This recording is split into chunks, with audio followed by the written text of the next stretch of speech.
नमस्कार आमार भुरिभोज चैनेले सकलके स्वागत जानाई। Welcome to my channel Bhuribhoj. आमी आजके बानाबो शीतेर सब्जी दिए एकटा निरामिष तरकारी, जेटा आपनारा लुचि परोटा डाल भात बा एमनि भातेर साथेও खेते पारबेन। तबे रुटी लुचि परोटार संगे किन्तु भीषणই भालो लागे एरकम एकटा सब्जी। আর এই রেসিপিটা কিন্তু খুব তাড়াতাড়ি হয়ে যাবে। তার জন্য ছোট ছোট ফুলকপি, আলু, সিম, বিনস, মটরশুঁটি কেটে নিয়েছি, ছোট করে কেটে নিয়েছি। সবজিগুলোকে সেদ্ধ করে নেব। 3-4 মিনিট মতন সবজিগুলোকে সেদ্ধ করে নিতে হবে। সবজি সেদ্ধ হয়ে গেলে কড়াইতে তেল দিয়ে দেব। তেল গরম করে নিয়ে এবার এর মধ্যে দিয়ে দেব কালো জিরে ফোড়ন। কালো জিরেটাকে একটু ভেজে নিতে হবে। এইভাবে একটু সেদ্ধ করে সবজি রান্না করলে কিন্তু ভীষণ কম তেলেও হয়ে যায় এবং সবজিটা খেতেও কিন্তু ভীষণ ভালো হয়। একটু হলুদ গুঁড়ো দিয়ে দিলাম। হলুদ গুঁড়ো দিয়ে দিলে অনেক সময় সবজিতে জল থাকে এবং তেলের মধ্যে সেটা দিলে ছিটকে কিন্তু গায়ে বা হাতে চলে আসার সম্ভাবনা থাকে। সেটা কিন্তু তেলের ওপরে একটু হলুদ গুঁড়ো দিয়ে দিলে কিন্তু সেই সম্ভাবনাটা থাকে না। তো আমি সমস্ত সেদ্ধ করা সবজিগুলো দিয়ে দিলাম। এবার নুন দিয়ে দিলাম, স্বাদ মতো নুন দিয়ে নুনটা ভালো করে মিশিয়ে নিয়ে সবজিটাকে ভেজে নেব। সবজিটাকে ভাজা যাবে এরকম পর্যায়ে কিন্তু সেদ্ধ করে নিতে হবে, একদম গলিয়ে ফেললে হবে না। ভালো করে নুনটা মিশিয়ে সবজিটাকে ভেজে নিয়েছি। চাইলে এর মধ্যে আপনারা আরও ইচ্ছে মতন সবজি অ্যাড করতে পারেন। এর মধ্যে গাজর দেওয়া যেতে পারে।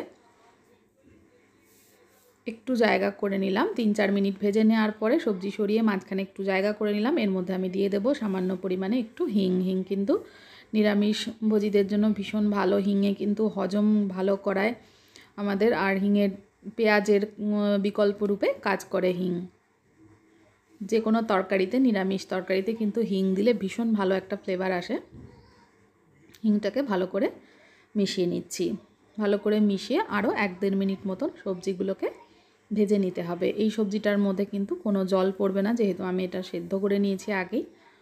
সবজিগুলো আরও 2 মিনিট মতন ভেজে নেওয়ার পরে এর মধ্যে শেষে একটু চিনি দিয়ে দিলাম।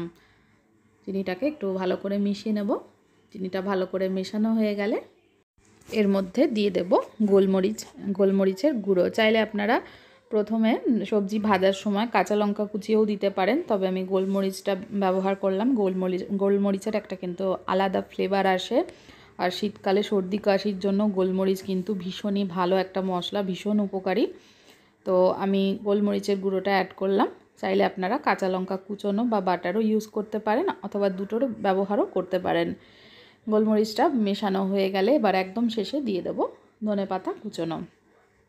ধনেপাতাটা দেওয়ার পরে একটু ভালো করে সবজির সঙ্গে মিশিয়ে নেব। মিশিয়ে 1 মিনিট মতো নেড়ে চেড়ে নিলেই এটা একদম তৈরি হয়ে যাবে। রোজকার রুটির খাওয়ার তরকারি একদম ঝটপট এইভাবে বানিয়ে নিতে পারেন। এটা একদম তৈরি হয়ে গেছে। গরম গরম রুটি পরোটার সঙ্গে সার্ভ করার জন্য একদম রেডি, অথবা আপনারা এটা ডাল ভাতের সাথেও সার্ভ করতে পারেন। রেসিপি দেখার জন্য সকলকে অনেক অনেক ধন্যবাদ। সকলে ভালো থাকবেন, সুস্থ থাকবেন।